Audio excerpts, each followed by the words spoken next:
subject. On your left, on your right, or in the middle? Which side? Left, right, or middle? Alright, let's do it right here. Now, let's call our signing bird, Dozen. Dozen is our super-crested cockatoo. Scientific name is Cockatoos galarita. Common inhabitants are open woodlands and forest areas along the east coast of Australia. They are very loud bird and can mimic almost any sound. They typically feed on seeds, nuts, fruits such as durian, papaya, and rambutan, and they also love corn. Now guys, do you think Dozen has the ability to find this hidden object? Well, if yes, then say, you can do it, Dozen! Go, Dozen, find the hidden object for us. And he found it! Round of applause for Dozen with trainer John.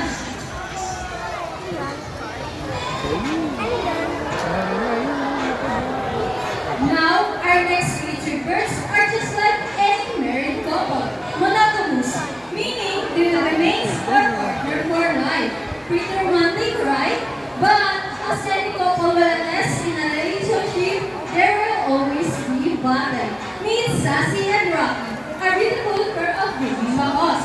But today, they will be battling it out to see who's the best in the basketball game. But before we start this battle, I'll be dividing you into two groups. So all the girls will cheer for Sassy. Come on girls, let me hear you cheer. Sassy, Sassy. Sassy, Sassy. Very good. So about the boys. All the boys will cheer for Rocky. Come on boys, let me hear you cheer. Rocky, Rocky. Very well. So birds ready? Trainers ready? Set, go! Here comes Rocky for the first ball, followed by Sassy, and second ball for Rocky. And it's a tie for the last ball is gonna win, and Rocky wins! Trainer Vina, what can you say about that? Choose this time. Hold it, we want another race. Oh, she wants another race. Trainer Mark? Are you sure about that? Do you want Sassy to lose again? Well, this time I guarantee you that Sassy will win. So, what race do you have in mind? I'm thinking about the ring race. And what is a ring race? The first bird who can drop 3 rings into the hole the fastest is the winner. And that is the ring race. So, the ring race, it shall be. Remember guys, boys have already 1 point and girls command. Let's cheer Sassy to win this time. And we will do this again. And this time, our ring race. Ready, set, go! Here comes Rocky for the first win. Hey, what's happening? Sassy picking up that 3 rings at the same time. How clever is that? And the winner is Sassy! Trainer Mark, what can you say about that? 3 rings at the same time. Hey, you guys cheated! Oh, you think she cheated? No, we didn't cheat. Sassy used her brain. Oh, it is true that girls are more intelligent than boys. A round of applause for Sassy and Rocky, Trainer Mark and Trainer Vina.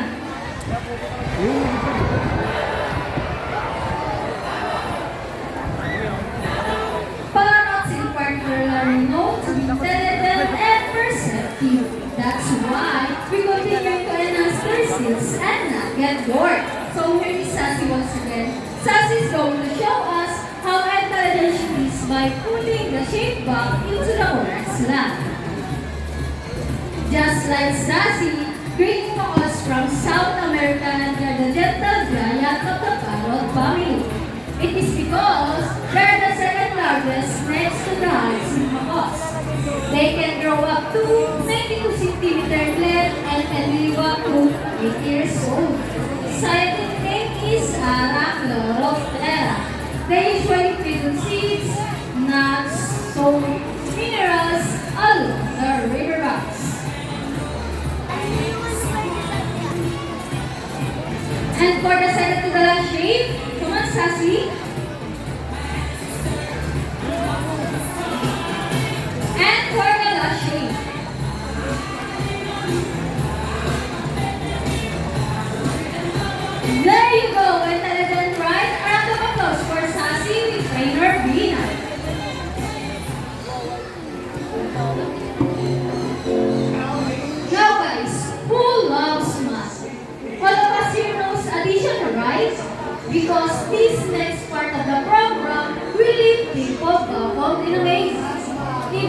trainers, do you think birds can do math?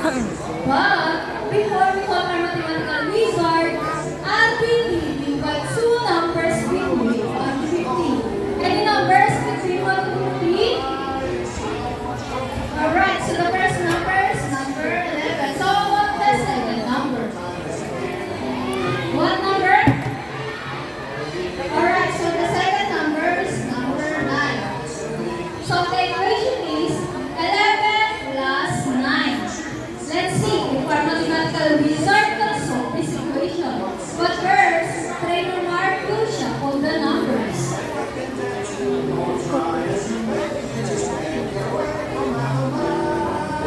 Now, let's call a hybrid mohawk, Rocky. Wow, Rocky, what a beautiful entrance. Trainer Mark, is Rocky ready? Go, Rocky, solve the equation for us.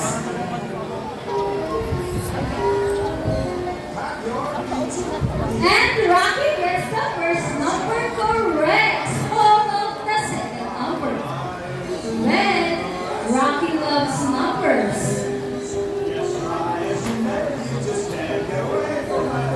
Oh, I think Rocky's calculating.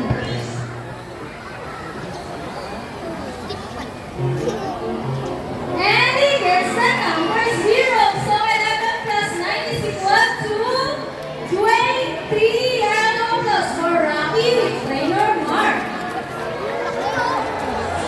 So this time, we need an adult volunteer with 500 peso bill. Anyone who wants to be a lucky volunteer for today? Just raise your hands up and you can choose one. With 500 peso bill. Oh, I think we got one. My sir, please come here on the stage. You will notice that the birds of our show are mostly colored. It's because they are intelligent, charismatic, colorful, and mystery time. Hi sir, good afternoon. Welcome to Manila Ocean Park. Sir, what is your name? Jay. How about a round of applause for our volunteer? Please, Sir Jane. Can I have your money? Alright, so all you have to do, follow me this way. So sir, all you have to do is stand right here, over here, and facing this way, and extend your left arm just like this. And as I put your money between your fingers.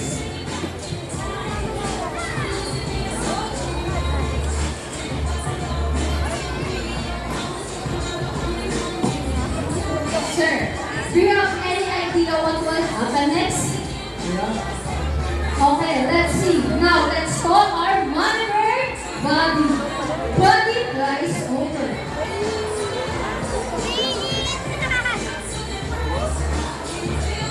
And he gets the money and flies back.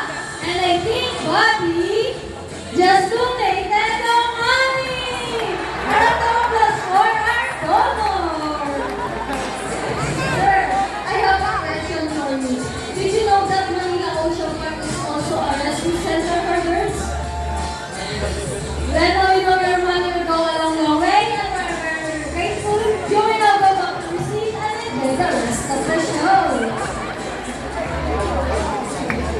How about 2,000 pesos this time?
you have met our colorful and intelligent adult, we would like to introduce you another species of birds here in Manila Ocean Park.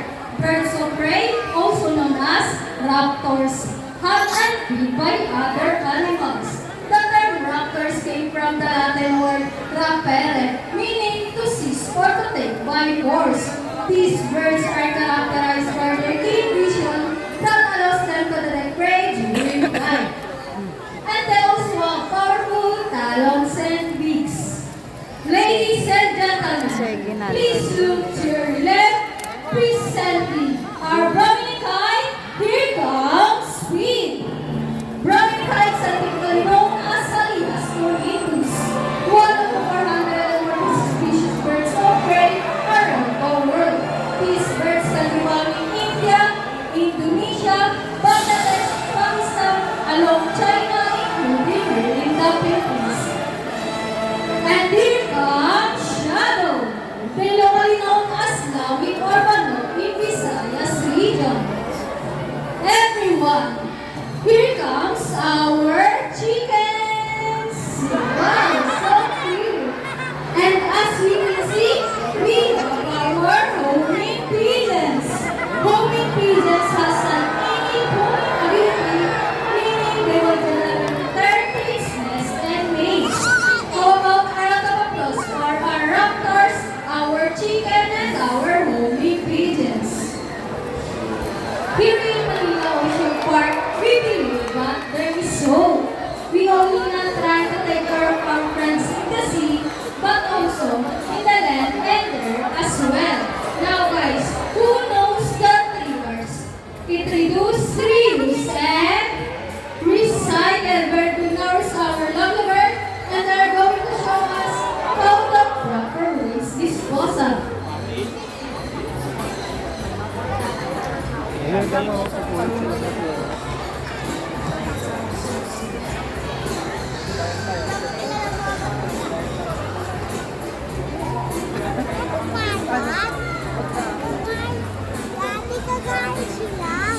See, if our lovely birds can do it, so can we. Ladies and gentlemen, we hope all of you enjoyed our show. Are the birds spectacular? Well, in our own way, no matter how small the effort, let's take action in saving them from all exploitation and even extinction. Please, let's all do our part to save the world. Because remember, this is the only home we've got.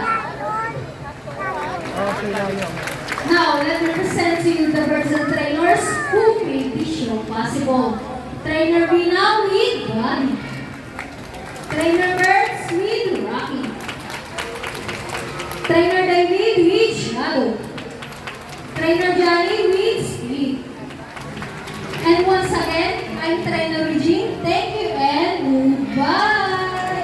By the way guys, please remain on your seat because we still have the Sea Lion show. And please, do not cross the yellow line. Thank you.